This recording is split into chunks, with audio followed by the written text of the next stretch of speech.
What's up, guys? So I'm out here doing an evening hunt sit with bow and arrow.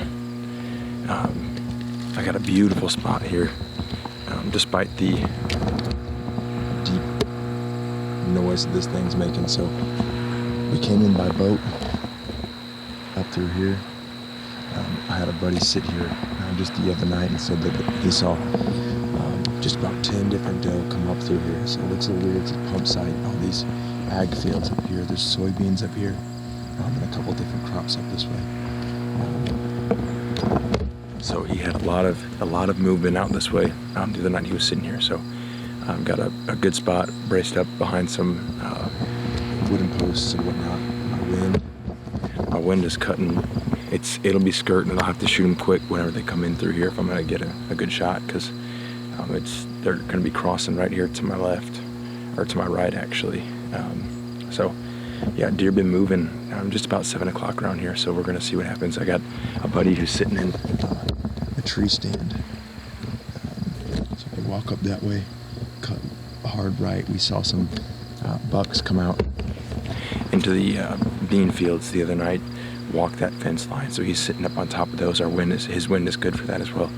They're bedded down in the tree belts back behind him. They'll come out to those ag fields hopefully, and he'll get a shot. So I'm gonna sit here, set up the camera, see if I can get some good vantage points here, and then see what happens. So yeah, it's gonna be a good night. Hopefully we've had a lot of action the last couple days. So let's get to it.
Alright guys, so I just shot my first doe.